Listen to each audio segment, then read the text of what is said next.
கர்த்தரும் இரட்சகமாகிய இயேசு கிறிஸ்துவின் நாமத்திலே இயேசுவின் இளைப்பாறுதல் ஊழியத்தின் சார்பாக இந்த தொலைக்காட்சி வாயிலாய் உங்களை சந்திப்பதிலே மிகுந்த சந்தோஷம் அடைகிறேன். இந்த நாளிலும் கர்த்தர் நமக்கு ஏவுதலாய் தந்த வேத வசனம் என்னவென்றால் கொலோசியர் 2ஆம் அதிகாரம் 7ஆம் வசனம். நீங்கள் போதிக்கப்பட்டபடியே விசுவாசத்தில் உறுதிப்பட்டு சோத்திரத்தோட அதிலே பெருகுவீர்களாக, சோத்திரத்தோட அதிலே பெருகுவீர்களாக என்று வேதம் சொல்லுகிறது. எதிலே நாம் பெருக வேண்டும் என்று பார்த்தோமானால் விசுவாசத்திலே பெருக வேண்டும், உறுதிப்பட வேண்டும். விசுவாசத்திலே உறுதிப்பட வேண்டும். எதை நீங்கள் விசுவாசிப்பீர்கள்? எது உங்களுக்கு போதிக்கப்பட்டு இருக்கிறது? வேதத்தை வாசிக்கிற நீங்கள் எதை கற்றுக்கொண்டீர்கள் என்று பார்த்தோமானால், இன்றைக்கு யாரெல்லாம் இயேசுவை விசுவாசிக்கிறார்களோ அவர்கள் எல்லோரும் அவருடைய பிள்ளைகளாகும்படி அதிகாரம் கொடுத்திருக்கிறார் என்று யோவான் 1ஆம் அதிகாரம் 12ஆம் வசனத்திலே சொல்லப்பட்டிருக்கிறது. இன்றைக்கு நாம் அவருடைய பிள்ளைகளாக விசுவாசத்தினாலே அதிகாரத்தை பெற்றிருக்கிறோம். அப்போ நாம் விசுவாசங்கிற கேடகத்தை பிடித்தவர்களாய் எப்பொழுதும் நிற்க வேண்டும்.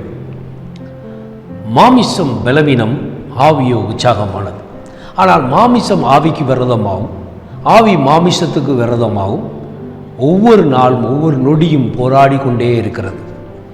நாம் ஒன்று செய்ய நினைத்தோமானால் ஆவியிலே உணர்த்தப்பட்டு ஆவியானவருடைய வழிநடத்தலில் நாம் ஒரு காரியத்தை செய்ய ஏழும் பொழுது அதை ஏழாமையாக ஏல விடாதபடி போராடுகிற பிசாசானவன் மாமிசத்திலே இருக்கிறான். மாமிசத்திலே பலவீனத்தை தந்து பலவீனப்படுத்தி நம்மை வஞ்சித்து ஏமாற்றி அநேக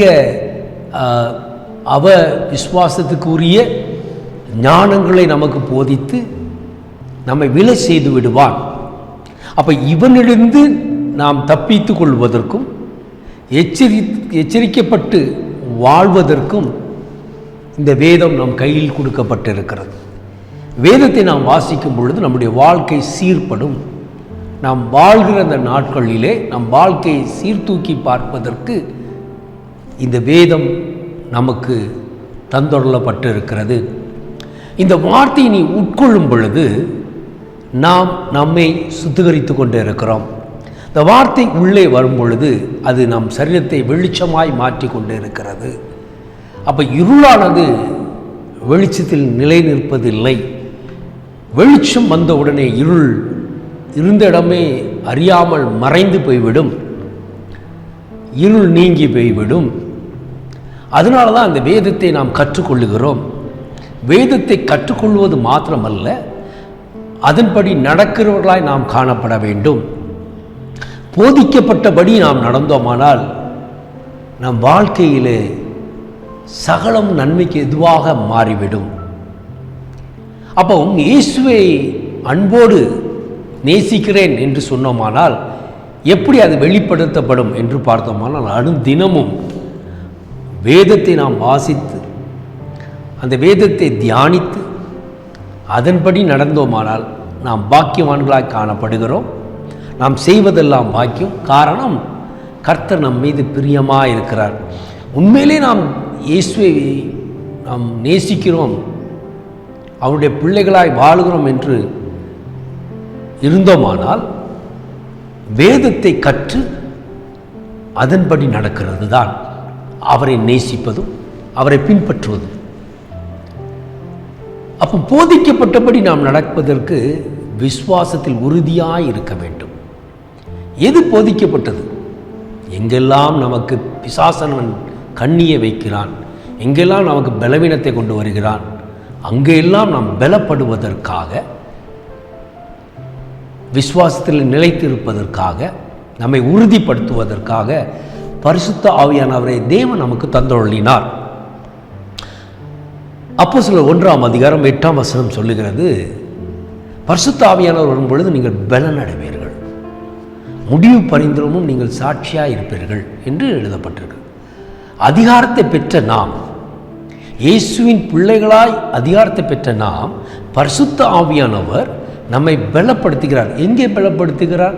எங்கெல்லாம் நாம் துயரப்படுகிறோமோ, எங்கெல்லாம் வெட்கப்படுகிறோமோ, எங்கெல்லாம் போராடி கொண்டு இருக்கிறோமோ, அங்கெல்லாம் பலனை தந்து ஜெயத்தை கொடுத்து அந்த சூழ்நிலையை மாற்றி சாட்சியாய் நிலைநிறுத்துவார். ஒருத்தனுக்கு சாட்சி உண்டாக வேண்டுமானால் எது சாட்சியாக இருக்கும்? எது உன் வாழ்க்கையிலே துயரத்தை கொண்டு வந்ததோ, எது உனக்கு வாழ்க்கையில் கிடைக்கும் என்று நம்பி அது கிடைக்காமல் போய் துயரப்பட்டு கொண்டிருக்கும் பொழுது அதை மேற்கொள்வதற்கான பலனை கொடுப்பார். எதற்காக நீ ஜெபித்து கொண்டு இருக்கிறாயோ அந்த ஜெபத்தை கேட்டு அதற்கு பதில் அளிக்கும் பொழுது அது சாட்சியாய் மாறிவிடுகிறது. அப்போது நம்ம வாழ்க்கையில் இது கிடைக்காது என்று ஜனங்கள் உனக்கு இடத்துல சொல்ல இருக்கலாம், நாமே அதை விசுவாசிக்க முடியாத ஒரு சூழ்நிலை இருக்கலாம். ஆனால் நீ ஜெபிக்கும் பொழுது கர்த்தர் அதை தந்தருள்வார். அதுவே உன் வாழ்க்கையை சாட்சியாய் மாறிவிடுகிறது. அப்போ எப்படி ஜெபிக்க வேண்டும், எதற்காக ஜெபிக்க வேண்டும் என்று நாம் எண்ணிக்கொண்டிருந்தோமானால் நமக்கு தந்தொள்ளப்பட்ட பரிசுத்த ஆவியானவரால் நீ எப்படி எதற்காக ஜெபிக்க வேண்டும், எப்படி ஜெபிக்க வேண்டும் என்று நாம் கற்றுத்தருகிறார், போதிக்கிறார். அந்த போதனையில் நீ நடந்தால் நீ விசுவாசத்தில் நிலைத்திருப்பாய். அப்போ எல்லாத்துக்கும் நாம் சோத்திரத்தோடு நாம் பெருக்கத்தை காண முடியும். நம் வாழ்க்கையில் சோத்திரம் சோத்திரம் சோத்திரம் என்று சொல்லுகிறோமே, எதற்காக சோத்திரம் சொல்லுகிறோம்? இன்றைக்கி வாழ்கிற இந்த நாட்களிலே கர்த்தர் நம்மளை ஜீவனோடும் காத்து கொண்டு இருக்கிறாரே, அதற்கே அவருக்கு நன்றி சொல்ல வேண்டும். அப்போ கர்த்தரை சோத்தரிக்க வேண்டும். எக்காலத்திலும் அவரை சோத்தரிப்பேன் என்று தாவீது சொல்லுகிறார். எக்காலத்திலும் நன்மை நடக்கும் பொழுதும் சரி, தீமை நடக்கும் பொழுதும் சரி, நான் கர்த்தரை சோத்தரித்து கொண்டு இருப்பேன். காரணம், அவர் சகலத்திலும் இருந்து என்னை மீட்டுக் கொள்வார், சகலத்தையும் தந்தருள்வார். அவர் வல்லமையானவர் என்பதை அவன் அறிந்திருந்ததுனால, அவனுக்கு அது போதிக்கப்பட்டிருந்ததுனால தான் தாவீதானவர் எல்லா காலகட்டங்களிலும் பாருங்கள் அவனை சத்ரு எவ்வளவாய் நெருக்கி கொண்டிருந்தான். நாம் வாசிக்கும் பொழுது ஆடு மேய்த்து கொண்டிருந்தவன் ராஜாவாக மாற்றப்பட்டான் என்று மாத்திரம் நாம் பேசுவோம். ஆனால் அந்த ராஜாவாய் மாற்றுவதற்கு முன்பாக இடப்பட்ட காலம் எவ்வளவு போராட்டம், எவ்வளவு ராஜாக்களோட யுத்தங்கள், சமாதானமற்ற நிலை. ஒரு சூழ்நிலையில் நாம் பார்க்கும் பொழுது தாவீது காத்துங்கிற பட்டணத்துக்கு பிலிஸ்தர் இடத்துல போய் சேரும் பொழுது அக்கீஸ்ங்கிற ராஜன் இடத்துல போய் சேர்ந்தான் என்று தெரிந்த மாத்திரமே சவுல் அவனை பின்தொடர்றதை விட்டான் என்று வேதம் சொல்லுகிறது. அதுவரைக்கும் அவனை பின்தொடர்ந்து எப்படியாவது கொலை செய்ய வேண்டும் என்று சவுல் அவனை பின்தொடர்ந்தான். இதே அவன் ராஜாவா ஆவதற்கு முதல் படியாக பிலிஸ்தியர் இஸ்ரவேலுக்கு விரோதமாக யுத்தம் பண்ணுவதற்காக கோலியாத்து வந்து நிற்கும் பொழுது இந்த சிறு பையனாயிருந்த தாவீதுதான் ஒரே கூழங்கல்லினால் இஸ்ரேலை அவதூறு பேசிக் கொண்டிருந்த அந்த கோலியாத்தை வீழ்த்தினதை பார்க்கிறோம். இஸ்ரேலின் தேவன் உன்னை கடிந்து கொள்வார் என்று அவன் இஸ்ரேலுக்காக பிலிஸ்தியர்களில் ஒருவனாகிய பலவானாகிய அந்த கோலியாத்தை வீழ்த்தினான். ஆனால் இப்போ இந்த சூழ்நிலை எப்படி? அந்த ராஜாவாகிய சவுலுக்காக அவன் ஒரு பையனாய் நின்று அவன் தலையை துண்டித்து கோலியாத்தினுடைய பட்டாயத்தினாலே அவன் தலையை துண்டித்து ஜெயத்தை எடுத்து வந்தான். அப்படிப்பட்ட தாவீதை இந்த சவுலை இப்போ பின்தொடர்ந்து கொலை செய்வதற்கு வகை தேடுகிறார். அப்போ எங்கே போய் சேர்கிறான்டா?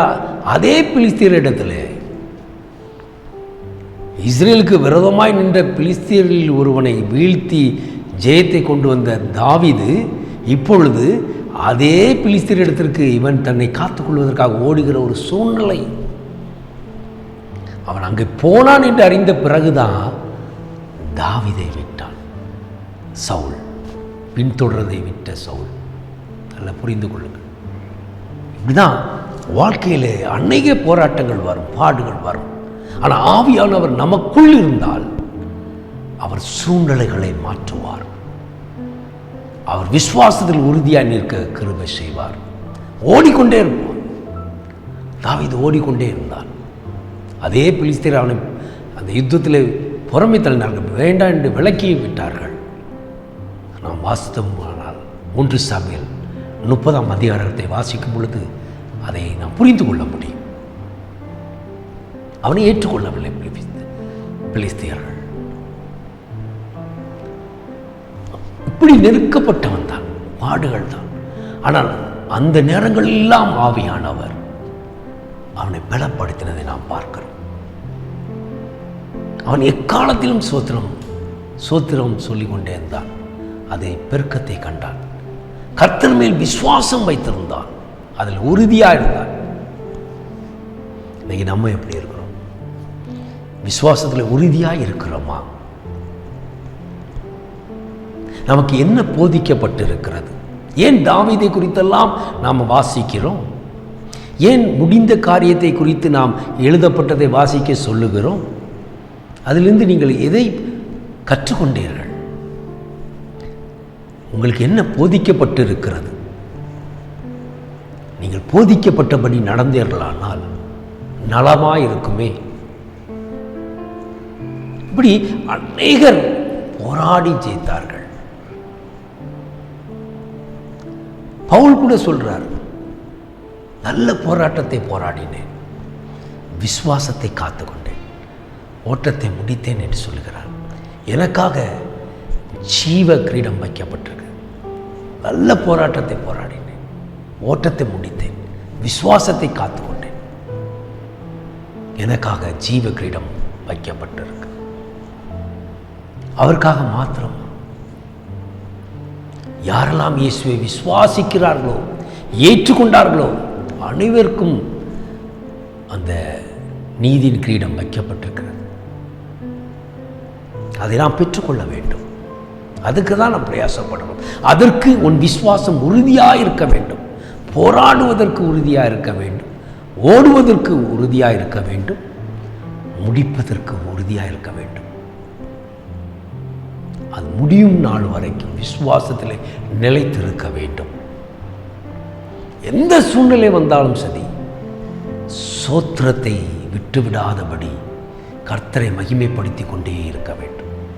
அப்பொழுது உன் வாழ்க்கையில் ஒரு பெருக்கத்தை காண முடியும். இவைகளை நீ பெற்றுக்கொள்ளாதபடிக்கு பிசாசானவன் பல தரப்பில் இருந்து உன்னை நெருக்குவான்.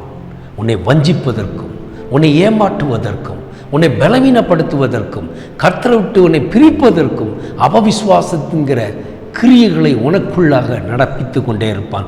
காரணம், மாமிசம் பலவீனமானது. நம்முடைய மாமிசமும் பலவீனமாக இருக்கிறபடினாலே அவன் லகுவாய் நம்மை தாக்கி விடுவான். ஆயினும் கர்த்தர் கொடுத்த தீபம், அவர் தந்த ஆவி, நம்மை பலப்படுத்துகிற பசுத்த ஆவியானவர் நம்மை சாட்சியாய் மாற்றி விடுவார். அதனாலே தாவீது எக்காலத்திலும் சோத்தரித்தது போல நாம் எப்பொழுதும் சோத்திரத்தோடு கர்த்தரை மகிமைப்படுத்தி கொண்டிருந்தோமானால் நம் வாழ்க்கையிலே ஒரு பெருக்கத்தை காண முடியும், பெருக்கத்தை காண வேண்டும். அதனால தான் இந்த காரியங்கள் எல்லாமே நமக்கு போதிக்கப்பட்டு இருக்கிறது. காரணம் ஒன்று தான், இயேசு கிறிஸ்து சொல்லியிருக்கிறார், விசுவாசத்தை காண்பேனோ. கடைசி காலத்தில் விசுவாசம் அற்று போகிற ஒரு சூழ்நிலை வரும். ஆயினும் உங்களுக்கு போதிக்கப்பட்டபடி நீங்கள் விசுவாசத்திலே நிலைத்திருந்தீர்களானால் நீங்கள் பாக்கியவான்கள். உங்கள் வாழ்க்கையில் பெருக்கத்தை காண முடியும். கர்த்தர் கொடுத்த எல்லாவற்றிலும் நீ பெருக்கத்தை காண முடியும். உறுதியாக இருக்க வேண்டும். எதில் நீ எச்சரிக்கையாக இருக்க வேண்டும்? எப்பொழுதெல்லாம் பிசாசனன் உன் மாமிசத்தின் வழியாக உன்னை பலவீனப்படுத்துகிறானோ அப்பொழுதெல்லாம் ஆவியின் பலத்திலே நீ பலப்பட்டு பலத்திலே நிலைத்து நிற்கிறவர்களாய் காணப்பட வேண்டும். அப்பொழுது சாட்சியாக இருப்பீர்கள். எதற்கு சாட்சியாக இருப்பீர்கள்? நீங்கள் எனக்கு சாட்சியாக இருப்பீர்கள் என்று சொன்னார். அப்போ இயேசு கிறிஸ்துக்கு நாம் சாட்சியாக இருப்போம். எப்படிப்பட்ட சாட்சி? அவருடைய பிள்ளைகள் என்ற சாட்சியாக, பிள்ளையின் அதிகாரத்தை பெற்றவர்களாக சாட்சியாக நிற்போம். அப்போ பிள்ளையின் அதிகாரம் எப்படி நாம் பெற்றோம்? இயேசு கிறிஸ்துவை விசுவாசத்தினாலே அவரை விசுவாசித்து அவரை ஏற்றுக்கொண்டது நிமித்தமாய் அவருடைய பிள்ளைகளாக அதிகாரத்தை பெற்றிருக்கிறோம். அப்படிப்பட்ட அதிகாரத்தை பெற்ற நாம் விசுவாசத்தில் உறுதியாய் நிற்க வேண்டும். சோத்திரத்தோடு பெருக்கத்தையும் நாம் காண்போம். அப்போ இவைகள் எதற்காக போதிக்கப்பட்டிருக்கிறது என்றால், நல்ல ஒரு போராட்டத்தை போராடுவதற்கும் ஓட்டத்தை முடிக்கும் காலம் வரைக்கும் விசுவாசத்தை காத்துக்கொள்வதற்கும் அந்த நித்திய ஜீவனை அடைந்து நீதியின் கிரீடத்தை பெற்றுக்கொள்வதற்காம் தான் நாம் இந்த போதகத்தை ஏற்றிருக்கிறோம். அநேகர் சொல்லுவாங்க, அநேகர் சங்கங்களிலே அநேகர் போதகர் வாயிலாகவும் ஊழியக்காரர்கள் வாயிலாகவும் எச்சரிப்பின் துணி வார்த்தை வேதத்தின் வார்த்தைகளின்படி நமக்கு கர்த்தர் பேசியிருக்கலாம். வசனங்கள் வழியாக நம்மை போதித்திருக்கலாம். யார் செவி கொடுத்தார்கள்? யார் செவி கொடுக்கிறார்களோ அவர்கள் பாக்கியவான்கள். நாம் செவி கொடுக்க வேண்டும், இருதயத்தில் ஏற்றுக்கொள்ள வேண்டும், அதன்படி நடக்க வேண்டும். அதற்காகவே போதிக்கப்படுகிறீர்கள். அதை ஏற்றுக்கொண்டு உறுதியாக நிற்கிறவர்கள் பாக்கியவான்கள். அதனால் நாம் ஓடிக்கொண்டிருக்கிறோம். அது விசுவாசத்தோடு ஓடும் பொழுது நமக்காக கர்த்தராக இயேசு கிறிஸ்து தங்கள் பிள்ளைகளுக்கு வைத்திருக்கிற ஆசீர்வாதத்தை நாம் பெற்றுக்கொள்ள முடியும். நாமும் அவர்களோடு நாம் ஓடிக்கொண்டிருக்கிறோம். அவருடைய பிள்ளையாக ஓடிக்கொண்டிருக்கிறோம். அப்பொழுது நாம் எப்பொழுதும் அவரை சோத்தரித்து சகல பெருக்கத்தின் பிள்ளைகளாய் காணப்பட விசுவாசத்தில் உறுதியாக இருப்போம். தொடர்ந்து கர்த்தர் நம்மை எடுத்து பயன்படுத்துவாராக. என்னோடு இணைந்து ஜெபிங்கள். ஹல்லேலூயா. நன்றி தகப்பனே, இயேசுவின் நாமத்தில் அந்த வேளையில் இணைந்து ஜெபிக்கிறோம். என்னோடு இணைந்து ஜெபிக்கிற ஒவ்வொரு பிள்ளைகளும் இரத்த கோட்டைக்குள்ளே ஒப்பு கொடுக்கிறோம். அப்பா, விசுவாசத்திலே உறுதியாக இருக்கிற கிருபை ஆற்றலை தருவேராக. ஒருபொழுதும் எங்களுடைய நித்திய ஜீவனை இழந்து போகாதபடிக்கு இயேசு கிறிஸ்துனுடைய பிள்ளைகளாய் வாழ்ந்து சுயித்திருக்க கர்த்தர் கிருபை பாராட்டும். எங்களுக்கு போதிக்கப்பட்டபடி நாங்கள் வாழ கர்த்தர் தாமே எங்களை வழி நடத்தும்படியாக நான் ஜெபிக்கிறேன். எத்தனை இன்னல்கள் வந்தாலும் சரி, போராட்டங்கள் வந்தாலும் சரி, எங்களை விலக்கி பாதுகாப்பேராக. என்னோடு இணைந்து ஜெபிக்கிற பிள்ளைகள் வியாதிப்பட்டவர்களாக இருக்கலாம், இல்லை ஏதாவது துக்கம் துயரத்திலே கண்ணீர் விட்டு கொண்டிருக்கிற பிள்ளைகளாக இருக்கலாம்.